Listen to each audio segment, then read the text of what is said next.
accordingly, we sat and waited and watched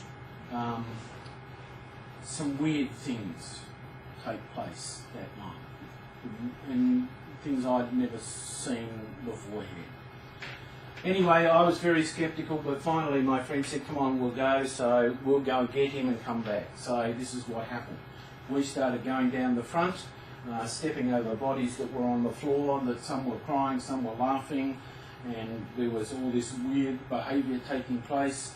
I went down the front, we finally waited for this fellow, and my friend grabbed him and said, this is John, he is my friend, he has a sick son, will you come and pray for him? And this fellow, whose name was Tim, looked at me and said, put out your hand. And so I did what most men would do when asked to put out their hand. What would you do? I went to shake hands with this man. This is what happened, and I can only explain it like this. I went to shake hands, but my hand never got to touch his hand. Because as I went like that, I felt a breath of wind go through the back of my neck. It was like a wind going through the back of my neck.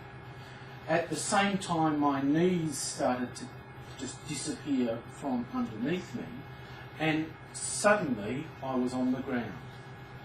And at that same time as I hit the ground, I felt the most amazing, unconditional love that I have ever felt. I don't know how to describe it. In my mind's eye, all I could see was a white light. It was like a cocoon that was around me of light. And this amazing feeling of just love. Just absolute love. Pure, absolute love. And it was the most wonderful thing I've ever experienced.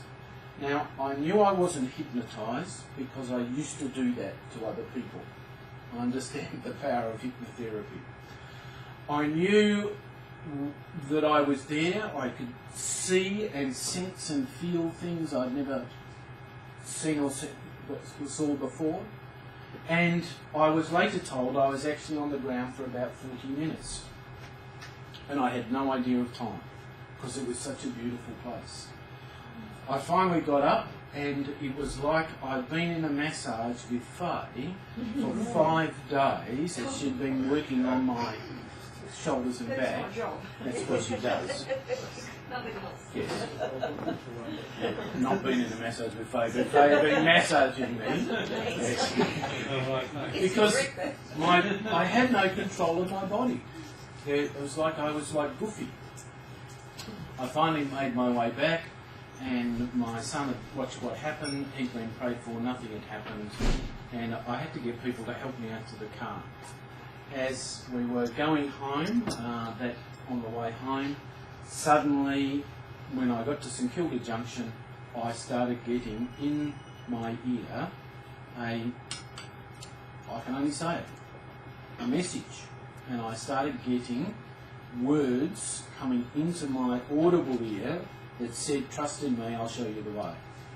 And I can remember sitting in the car, shaking my head, going, what is this?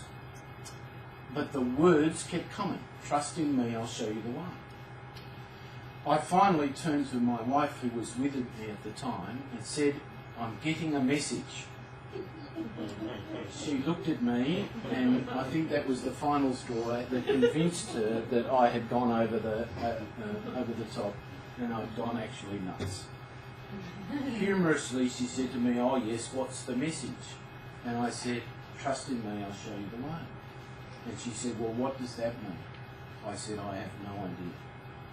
That night we went home, we discussed it, and the next morning I rang the Monash Clayton Hospital and told the head doctor there we were withdrawing our son from the whole hospital system. And I went, and she threatened me. She was a lady, as it turned out, because her responsibility was to look after my son.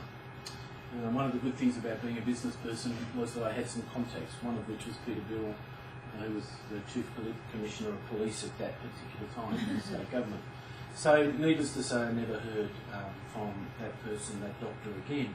The interesting thing was that over the next few days, the most amazing, group of support people, including the man who wrote the book on eating disorders that all the university medical students studied, rang me and said, I hear you've got a sick son, I'm here to help you.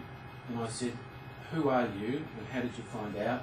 He told me a friend told him, and he happened to be my neighbour. He actually lived on the back corner of my property in Mount Eliza. So he and a number of others came around, and 6 months later my son was back to normal food intake.